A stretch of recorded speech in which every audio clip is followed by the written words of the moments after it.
In this video, I will show you step by step how to transfer video to Google Drive. So if you want to transfer your video to Google Drive, first up, go to your browser and type in drive.google.web.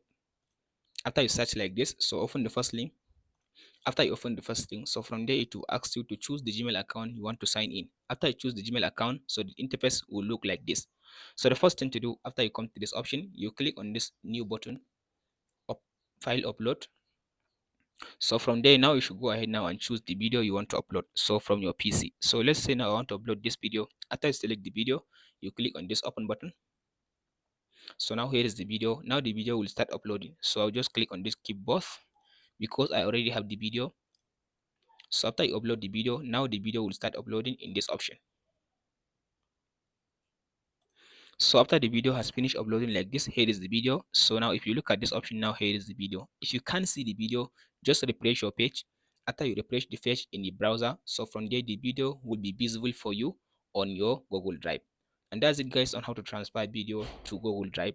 If this video helps, like and subscribe. We'll meet in the next one.